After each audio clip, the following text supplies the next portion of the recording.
இன்னைக்கு வந்து நம்ம சாம்பார் எப்படி சுலபமாக ஒரு 10 நிமிஷத்தில் நம்ம எப்படி சாம்பார் செய்யலாம் அப்படின்னு சொல்லி நம்ம பார்க்க போகிறோம்.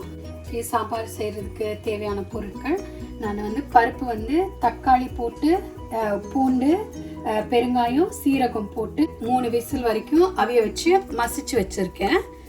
அப்புறம் நம்மளுக்கு முருங்கைக்காய் சாம்பார்னால முருங்கைக்காய், கத்திரிக்காய், கொத்தமல்லி கடைசியாக நம்ம போடுறதுக்கு, வெங்காயம், பச்சை மிளகா உங்களுக்கு வேணும்னா போட்டுக்கோங்க, இல்லை காஞ்ச மிளகா கூட போட்டுக்கலாம்.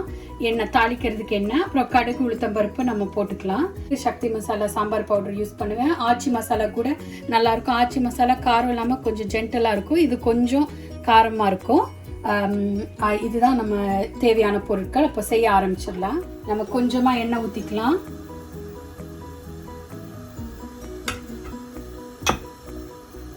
எண்ணெய் நல்லா சூடாகட்டும். கடுகு உளுத்தம்பருப்பு போடுறப்ப நல்லா வாசனையாக இருக்கும். அதனால நம்ம நல்லா உளுத்தம்பருப்பு அது ரெண்டும் நல்லா ப்ரௌன் ஆகிற வரைக்கும் போடுவோம். இப்போ நல்லா அது ப்ரௌன் ஆகிட்டு இருக்க டைமில் நம்ம வெங்காயத்தை போடலாம்.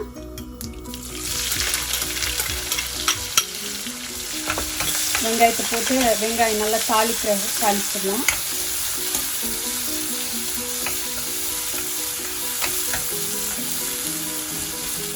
வெங்காயம் வதங்கிடுச்சு. இந்த அளவுக்கு வதங்கினா போதும். இப்போ நம்ம முருங்கைக்காய் அதில் போடலாம். முருங்கைக்காய், கத்திரிக்காய் அதில் போட்டு கொஞ்சம் பரட்டி அதை வதங்க வைக்கலாம். இந்த எண்ணெயிலேயே அது நல்லா கொஞ்சம் அரை அவியலுக்கு எண்ணெயிலேயே வதங்கி வரட்டும். இந்த ஸ்டேஜ்லேயே கொஞ்சம் சேர்த்துக்கோங்க. நல்லா வதங்கி வரட்டும். இப்போ இதை நம்ம வந்து மூடி போட்டு ஒரு 5 நிமிஷத்துக்கு விடலாம். இப்போது பச்சை மிளகாயும் கொஞ்சம் சேர்த்துக்கலாம். பச்சை மிளகாய் சேர்த்துட்டு கொஞ்சம் மூடி வச்சிடலாம். ஓரளவுக்கு வதங்கியிருக்கு. இப்போ நம்ம வந்து மசாலா சேர்த்து தண்ணி ஊற்றி கொஞ்சம் நேரம் கொதிக்க வைக்கலாம். சாம்பார் பவுடர் கொஞ்சமாக போட்டு உங்கள் காரத்துக்கு ஏற்ற மாதிரி அட்ஜஸ்ட் பண்ணிக்கோங்க. எவ்வளோ சாம்பார் பவுடர் வேணும்னு போட்டு இதை கொஞ்சம் கிளறி கொஞ்சம் தண்ணி ஊற்றி இதை கொதிக்க வச்சுக்கலாம். ஒரு 2 நிமிஷம் கொதிக்கட்டும். அதுக்கப்புறம் நம்ம பருப்போடு சேர்த்து மிக்ஸ் பண்ணி கொதிக்க வச்சிடலாம். இப்போது இது நல்லா கொதிச்சிருச்சு.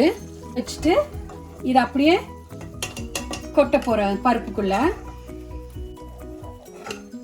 இப்போ இதை நல்லா கொதிக்க வச்சு இந்த காயெல்லாம் வேகிற அளவுக்கு சாம்பாரை கொதிக்க வச்சுட்டு உப்பு புளி பார்த்து இறக்குனீங்கன்னா சாம்பார் ரெடி. ஓகே, இப்போது சாம்பார் நல்லா கொதிச்சு கத்திரிக்காய் முருங்கைக்காய்லாம் நல்லா வெந்து வந்துருச்சு. இப்போது நம்ம உப்பு புளி பார்த்து மல்லித்தலை கொஞ்சம் தூவி இறக்கணுன்னா சாம்பார் ஃபினிஷ். பல புளி யூஸ் பண்ணாமல் சீக்கிரமாக சாம்பார் செய்யணுன்றதுக்காக லெமன் ஜூஸ் தான் யூஸ் பண்ணுறேன். அதனால் கொஞ்சமாக லெமன் ஜூஸ் ஊற்றிக்கலாம். லெமன் ஜூஸ் ஊற்றிக்கிட்டு கொரியாண்டர் வந்து கொஞ்சமாக பிச்சு தூவினோன்னா நல்ல வாசனையான சாம்பார் ரெடி.